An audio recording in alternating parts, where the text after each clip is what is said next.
कृपया वीडियो में नए हैं तो वीडियो को लाइक एंड सब्सक्राइब करें। श्री कृष्ण के मुख से यह आक्षेपयुक्त वचन सुनकर मरणासन दुर्योधन उठा और दोनों हाथ पृथ्वी पर टेक कर बैठ गया। उसे प्राणों का अंत कर देने वाली भयंकर वेदना हो रही थी। फिर भी उसकी चिंता न करते हुए दुर्योधन ने अपने कठोर वचनों द्वारा वासुदेव नंदन श्रीकृष्ण को पीड़ा देना प्रारंभ किया और वह कहने लगा, ओ कंस के दास के बेटे, मैं जो गदा युद्ध में अधर्म से मारा गया हूं, इस कुकृत्य के कारण क्या तुम्हें लज्जा नहीं आती है? श्रीकृष्ण ने जब देखा कि पांडव अयोग्य बर्ताव कर रहे हैं, तब वे वहां उन सबसे बोले, मरे हुए शत्रु को पुनः मारना उचित नहीं है। तुम लोगों ने इस मंद बुद्धि दुर्योधन को बारंबार कठोर वचनों द्वारा घायल किया है।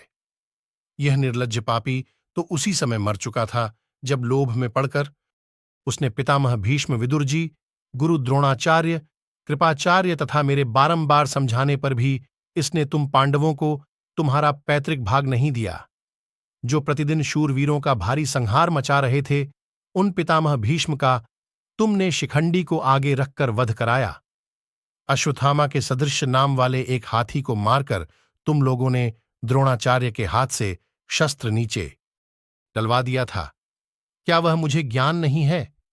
इस धृष्टद्युम्न ने पराक्रमी आचार्य को उस अवस्था में मार गिराया जिसे तुमने अपनी आंखों देखा, किंतु मना नहीं किया।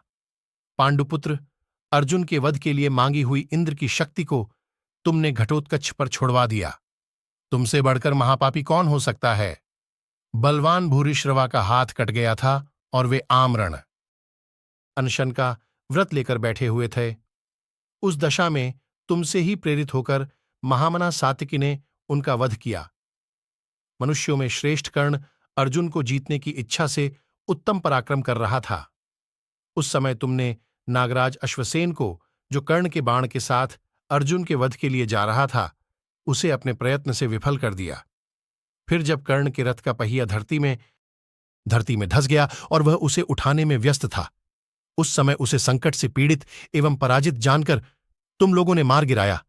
यदि मेरे, कर्ण के तथा भीष्म और द्रोणाचार्य के साथ माया रहित सरल भाव से तुम युद्ध करते तो निश्चय ही तुम्हारे पक्ष की हार होती। दुर्योधन की बातें सुनकर भगवान श्री कृष्ण बोले, गांधारी नंदन, तुमने पाप के रास्ते पर पैर रखा था, इसलिए तुम भाई पुत्र सेवक सहित मारे गए हो। वीर भीष्म और द्रोणाचार्य तुम्हारे दुष्कर्मों से ही मारे गए हैं। कर्ण भी तुम्हारे स्वभाव का ही अनुसरण करने वाला था, इसलिए युद्ध में मारा गया। ओ मूर्ख, तुम शकुनि की सलाह मानकर मेरे मांगने पर भी पांडवों को उनकी पैतृक संपत्ति, उनका अपना राज्य लोभवश नहीं देना चाहते थे। सुदुर्मते, तुमने जब भीमसेन को विष दिया, समस्त पांडवों को उनकी माता के साथ लाक्षागृह में जला डालने का प्रयत्न किया और निर्लज्ज, दुष्टात्मन, धूत क्रीड़ा के समय द्रौपदी को जब तुम लोग घसीट लाए, तभी तुम वध के योग्य हो गए थे। भीष्म पांडवों के अनर्थ की इच्छा रखकर समरभूमि में पराक्रम प्रकट कर रहे थे। उस समय अपने मित्रों के हित के लिए शिखंडी ने उनका वध किया है। वह कोई दोष या अपराध की बात नहीं है।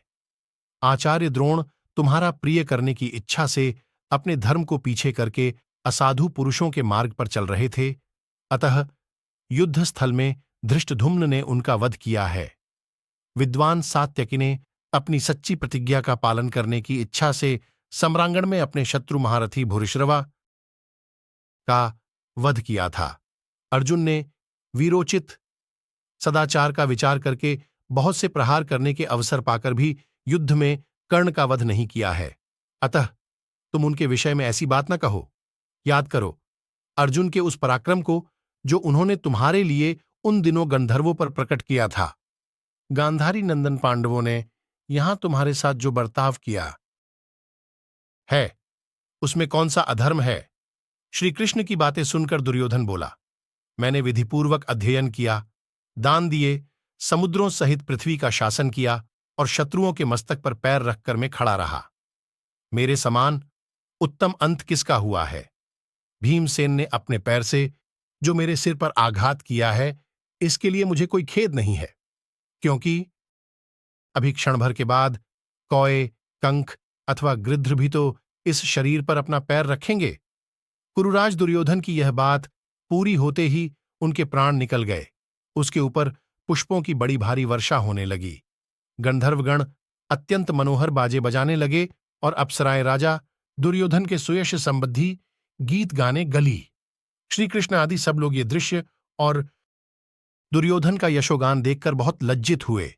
पांडवों को दीनचित्त एवं चिंतामग्न देख श्री कृष्ण ने इस प्रकार कहा, यह दुर्योधन अत्यंत शीघ्रतापूर्वक अस्त्र चलाने वाला तथा गदा युद्ध में निपुण था, अतः इसे कोई जीत नहीं सकता था, और वे भीष्म, द्रोण आदि महारथी भी बड़े पराक्रमी थे।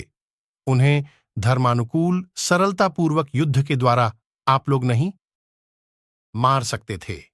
यह राजा दुर्योधन अथवा वे भीष्म आदि सभी महाधनुर्धर महारथी कभी धर्म युद्ध के द्वारा नहीं मारे जा सकते थे।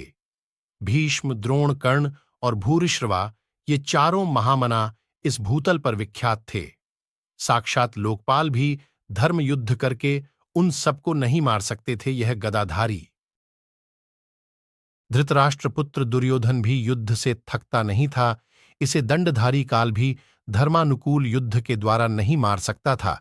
इस प्रकार जो यह शत्रु मारा गया है, इसके लिए तुम्हें अपने मन में विचार नहीं करना चाहिए।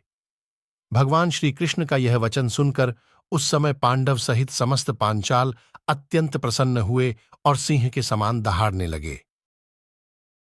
कुछ देर बाद भगवान श्री कृष्ण तथा अन्य लोग दुर्योधन को मारा गया देख हर्ष में भरकर अपने अपने शंख बजाने लगे। तब भगवान श्री कृष्ण ने पांचजन्य शंख बजाया था। दोस्तों, महाभारत में ऐसी कई कहानियां जो आज भी हमसे छुपी हैं, हम ऐसी कहानियां आपको सुनाते रहिए।